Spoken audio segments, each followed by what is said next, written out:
નમસ્તે મિત્રો, અમારી ચેનલ સંજુ ગુજરાતી જ્ઞાનમાં આપનું સ્વાગત છે અને નમઃ શિવાય, હર હર મહાદેવ।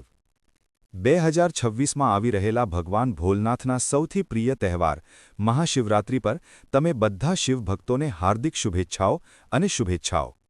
મહાદેવની અપાર કૃપા સાથે મહાદેવના અન્ય એક વિશેષ જ્ઞાનવર્ધક અને દિવ્ય વિડીયોમાં આપનું સ્વાગત છે।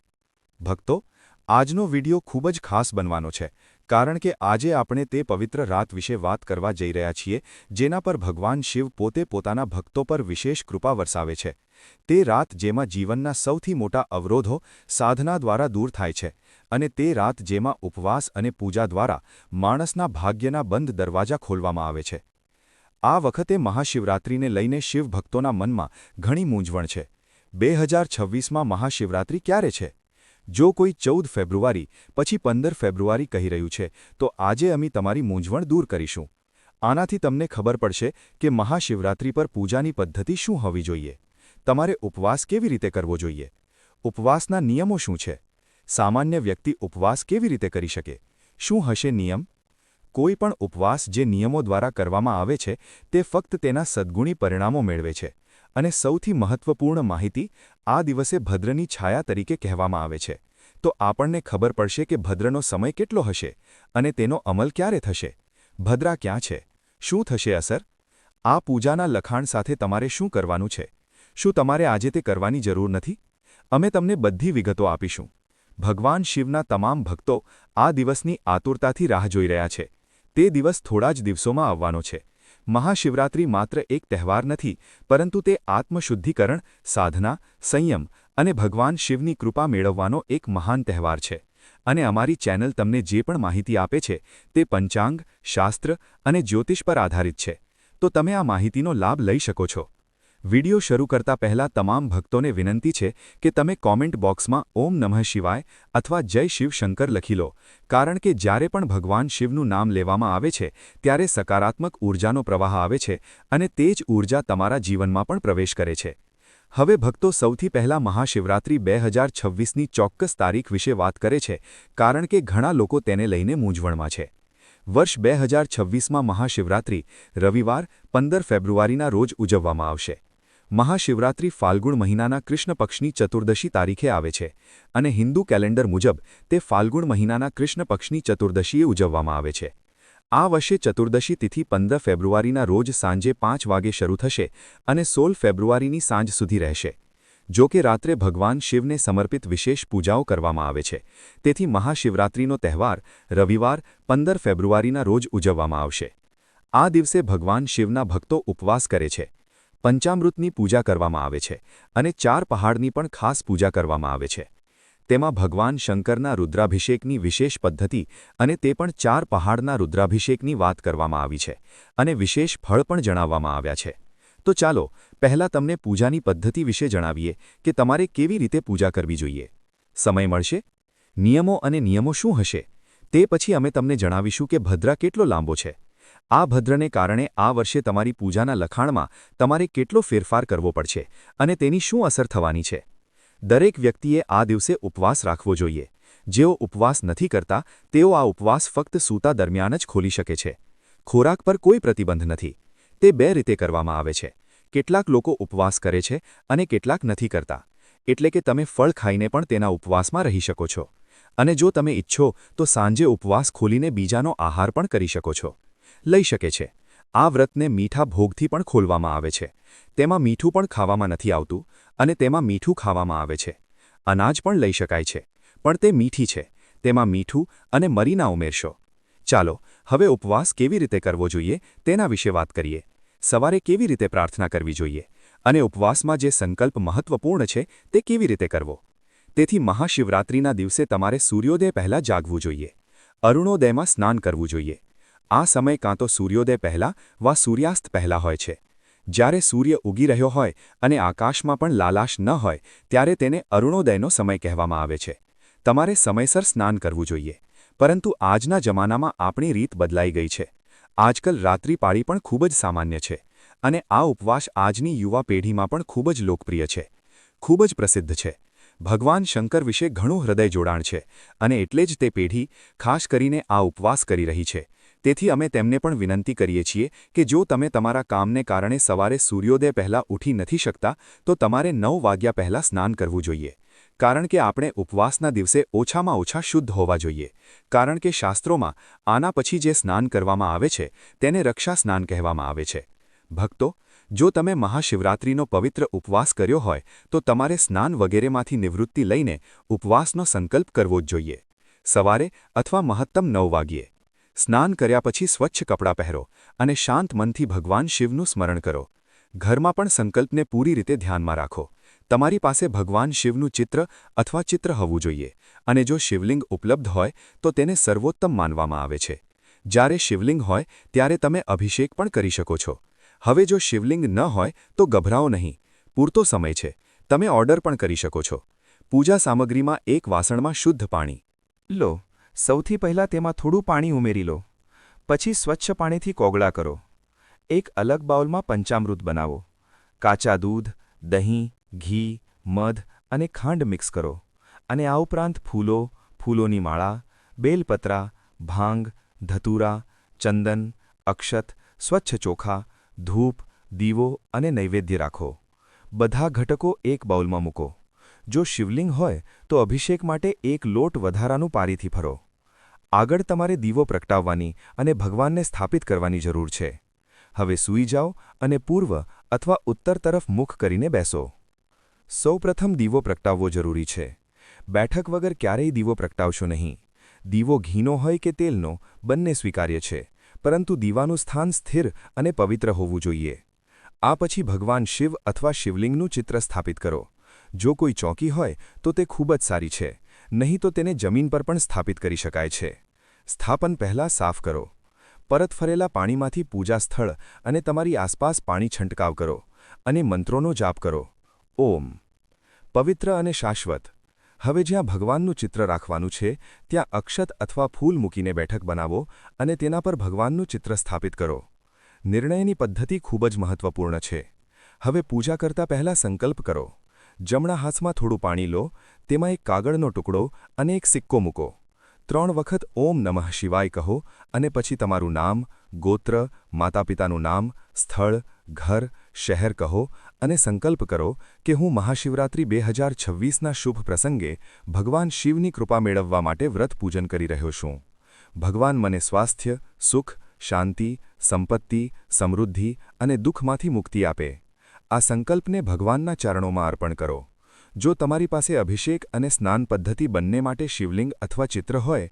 તો પહેલાં શુદ્ધ પાણીથી અભિષેક કરો પાણી ચઢાવતી વખતે સતત મંત્રોનો જાપ કરો ઓમ નમઃ શિવાય ઓમ નમઃ નમઃ ઓમ નમઃ શિવાય એવી અનુભૂતિ કરો કે તમે પોતે ભગવાનનું સ્નાન કરી રહ્યા છો આ પછી પંચામૃત કરો જો તમે ચિત્રમાંથી પૂજા કરી રહ્યા છો તો એક ફૂલ લો તેને પંચામૃતમાં ડૂબાડો અને ચિત્રની સામે મૂકવામાં આવેલા બાઉલમાં અર્પણ કરો અને તમારા મનમાં એ જ લાગણી રાખો કે તમે ભગવાનને પંચામૃત સ્નાન કરાવી રહ્યા છો પછી તેને સ્વચ્છ પાણીથી ધોઈ લો મંત્રજપ અને મહામૃત્યુંજય મંત્રનું મહત્વ સ્નાન કરતી વખતે અથવા અભિષેક કરતી વખતે વ્યક્તિએ ઓમ નમઃ શિવાય મંત્રનો જાપ કરવો જ જોઈએ શક્ય હોય તો મૃત્યુંજય મંત્રનો જાપ કરો ઓમ ત્રયંબકમ યજામે સુગંધિમ પુષ્ટિવર્ધનમ આ મંત્ર ખૂબ જ શક્તિશાળી છે શાસ્ત્રોમાં કહેવામાં આવ્યું છે કે આ મંત્ર રોગ ભય સંકટ નાણાં સમસ્યા નોકરી વ્યવસાય અને જીવનની કટોકટીમાં પણ રક્ષણ આપે છે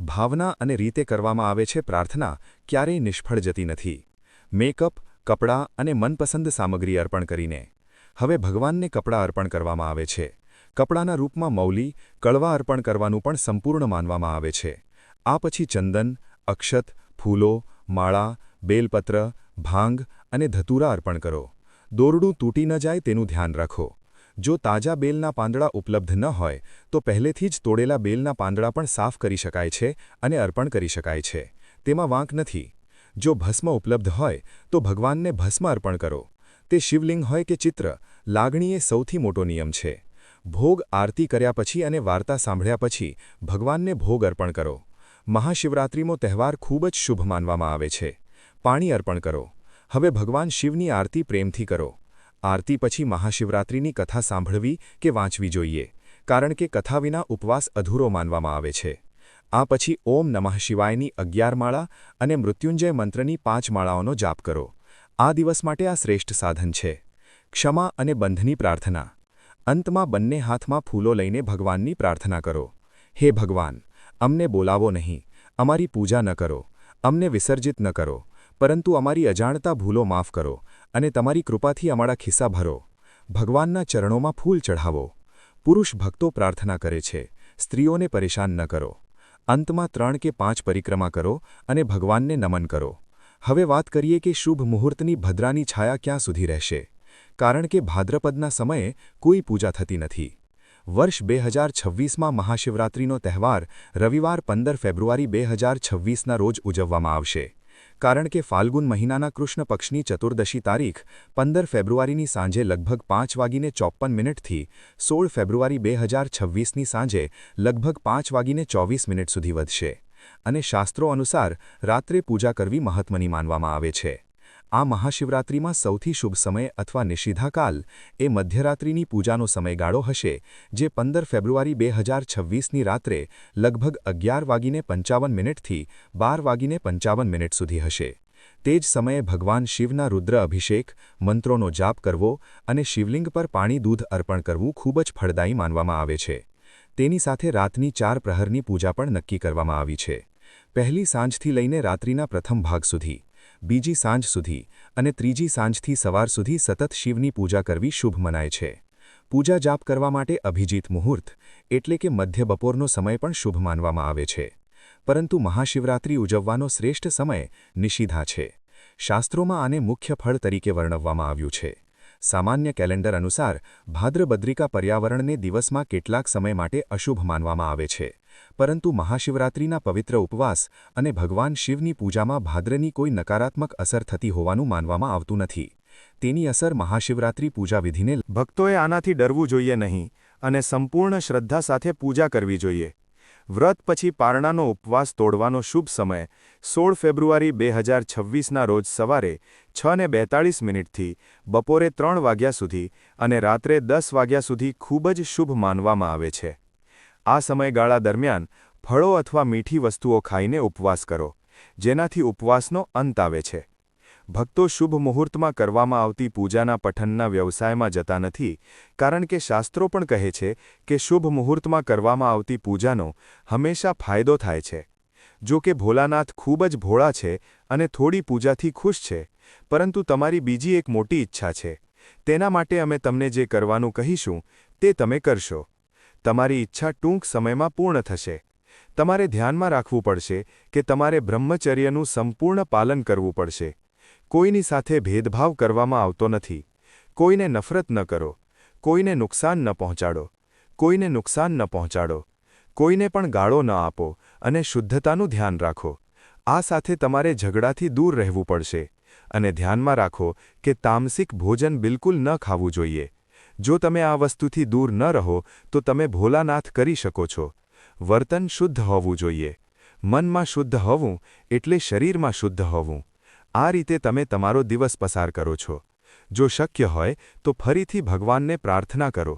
જો તમે તેને આ દિવસે બનાવી શકો તો કોઈ ફરક પડતો નથી. એકવાર તમે તમારા હૃદયમાં મારી પૂજા કરી લો તે પૂરતું છે. આ રીતે તમે શિવરાત્રિનો દિવસ પસાર કરશો. કદાચ તમે આવતીકાલે ખોલી શકશો. જો તમે ફળો ખાઈ શકો તો તેને ફળો સાથે ખાઓ અથવા મીઠાઈઓ સાથે ખાઓ. આ રીતે તમે પ્રાર્થના કરો છો. બંને સારા નિયમો છે. તમારું સ્વાસ્થ્ય તમને કેવી રીતે અસર કરે છે તે જોવું મહત્વપૂર્ણ છે. વધુ પડતા ખાવાથી તમારા સ્વાસ્થ્યને નુકસાન ન થવા દો. જો તમે જે કરો છો તે સ્વાસ્થ્ય છે તો તેને તમારી સાથે રાખો. તે ખૂબ જ સારી છે. આ રીતે તમારે તે કરવું જોઈએ. ભગવાન ભોલનાથના ભક્તો ખૂબ જ ભોળા હોય છે. તેઓ થોડી લાગણી, થોડું પાણી અને સાચા વિશ્વાસથી સંતુષ્ટ થાય છે. પરંતુ શાસ્ત્રોમાં એ પણ સ્પષ્ટ રીતે જણાવવામાં આવ્યું છે કે મહાશિવરાત્રિ જેવા મહાન તહેવાર પર કેટલીક ભૂલો થાય છે જે અજાણતા કરવામાં આવે તો પણ પૂજાનું સંપૂર્ણ ફળ મળતું નથી. તેથી આ શુભ દિવસે શિવલિંગ પર ક્યારેય તુલસી, કેતકી ફૂલ, રોલી સિંદૂર, હળદર, ચોખામાં તૂટેલી અથવા ફાટેલી અક્ષત, સમારેલી અથવા સૂકી બેલપત્રા, શંખનું પાણી, વાંસળીનું ફૂલ અથવા ખોટું પાણી અર્પણ ન કરવું જોઈએ. પૂજાના સમયે ક્રોધ, અપકીર્તિ, જૂઠ, છેતરપિંડી, અપમાન, અપકીર્તિ અથવા ગપસપ સંપૂર્ણપણે ટાળવી જોઈએ. ડુંગળી, લસણ, માંસ, ચોખા, ઘઉં, દાળ અને કઠોળનું સેવન ન કરો. દિવસ દરમિયાન સૂવું, સ્નાન કર્યા વિના સ્નાન કરવું, પૂજા કરવી, બેઠક વિના દીવો પ્રગટાવવું, રાત્રિ જાગરણની મજાક ઉડાવવી એ પણ શુભ માનવામાં આવતું નથી. ઉપરાંત માફીની પ્રાર્થના કર્યા વિના અને પુષ્પાંજલિ અર્પણ કર્યા વિના પૂજાના અંતે ઉઠવું એ એક મોટી ભૂલ છે. તેથી ભક્તોએ આ મહાપર્વ પર નિયમો, સંયમ, શુદ્ધતા અને ભાવને સર્વોપરી રાખવા જોઈએ. કારણ કે મહાશિવરાત્રિ પર ભગવાન શિવ માત્ર કર્મ જ નહીં પણ ભાવ પણ જુએ છે, અને જે ભક્ત આ ભૂલો ટાળીને આદર સાથે પૂજા કરે છે તે પોતે તેમના પર કૃપા કરે છે અને જીવનની સૌથી મોટી પીડાઓ પણ દૂર કરે છે. ભક્તો, જો તમે આ મહાશિવરાત્રિ પર ભગવાન ભોલેનાથને સાચા મન અને યોગ્ય પદ્ધતિથી પ્રસન્ન કર્યા છે તો શાસ્ત્રો અનુસાર તમારી બધી ઈચ્છાઓની પૂર્તતાનો માર્ગ આપમેળે ખુલે છે. તેથી આ શુભરાત્રે સૌપ્રથમ સ્થળની શુદ્ધતાનું વિશેષ ધ્યાન રાખો. ઘરના ઉત્તર-પૂર્વ ખૂણાને પૂજા માટે શ્રેષ્ઠ માનવામાં આવે છે. તે જ સમયે સ્વચ્છ જગ્યાએ શિવલિંગ અથવા ભોલેનાથનું ચિત્ર સ્થાપિત કરો અને રાત્રે શક્ય હોય તેટલું જાગૃત કરતી વખતે ઓમ નમઃ શિવાય અથવા મૃત્યુંજય મંત્રનો જાપ કરો. ભોલેનાથને ખુશ કરવાનો સૌથી સરળ રસ્તો એ છે કે શિવલિંગનો શુદ્ધ પાણી અથવા ગંગાજળથી અભિષેક કરો. ત્યારબાદ તેમાં દૂધ, દહીં, ઘી, ખાંડ અને મીઠું ઉમેરીને બરાબર મિક્સ કરી લો. ધ્યાન રાખો કે ત્રણેય પક્ષનું બેલપત્ર સ્વચ્છ અને અખંડ હોવું જોઈએ. આ સાથે ભાંગ, ધતુરા અને સફેદ ફૂલો અર્પણ કરવાથી ભગવાન શિવ ખૂબ જ જલ્દી પ્રસન્ન થાય છે. મહાશિવરાત્રિ પર દાનનું વિશેષ મહત્વ છે. ઉપવાસ કર્યા પછી બ્રાહ્મણ, સાધુ, ગરીબ અથવા જરૂરિયાતમંદ વ્યક્તિને ભોજન, કપડાં, કાળા તલ, દૂધ, ઘી, ફળો, સફેદ મીઠાઈઓ અથવા દક્ષિણાનું દાન કરો. કારણ કે એવું કહેવાય છે કે શિવરાત્રિનું દાન ઘણા જન્મોના પાપોનો નાશ કરે છે. તે જ સમયે ક્ષમા, દયા અને અહંકારનો ત્યાગ કરીને સત્યનું પાલન કરવું, ભૂખ્યા વ્યક્તિને ખવડાવવું અને દુઃખી વ્યક્તિને ટેકો આપવો એ પણ શિવની કૃપા મેળવવાનો શ્રેષ્ઠ માર્ગ છે. ભક્તોએ યાદ રાખવું જોઈએ કે ભોલાનાથને ભવ્યતા અને પ્રદર્શન દેખાતું નથી. તેથી સ્થળ શુદ્ધ હોવું જોઈએ, મન શુદ્ધ હોવું જોઈએ અને દાન નિષ્કામ હોવું જોઈએ. બસ એમ જ કરજો. મહાદેવ પોતે તમારા જીવનમાં સુખ, શાંતિ અને સમૃદ્ધિ લાવશે. ભક્તો, જો તમને મહાશિવરાત્રિ 2026ની સંપૂર્ણ માહિતી, પૂજા કરવાની રીત, નિયમો, ઉપાયો અને ભોલેનાથને ખુશ કરવાના રહસ્યો ગમ્યા છે અને તમને કંઈક નવું શીખવાનું મળ્યું છે તો વિડિયો ચોક્કસથી પસંદ કરો. તેને તમારા પરિવાર, મિત્રો અને તમામ શિવ ભક્તો સાથે શક્ય તેટલું શેર કરો. અને જો તમે હજુ સુધી અમારી નવા યુગ ટીવી ચેનલને સબસ્ક્રાઇબ નથી કરી તો હવે સબસ્ક્રાઇબ કરીને બેલ આઇકન દબાવવાનું ભૂલશો નહીં, જેથી ભોલેનાથ સંબંધિત આવી પવિત્ર શાસ્ત્રો અને ફળદાયી માહિતી પહેલાં તમારા સુધી પહોંચે. ભક્તોએ કમેન્ટ બોક્સમાં ઓમ નમઃ શિવાય અથવા હર હર મહાદેવ લખવું જોઈએ અને મહાશિવરાત્રિ પર તમે કયો ઉપાય અથવા વ્રત કરવા જઈ રહ્યા છો તે પણ જણાવવું જોઈએ. ભગવાન શિવ તમારી બધી ઈચ્છાઓ પૂરી કરે. હર હર મહાદેવ.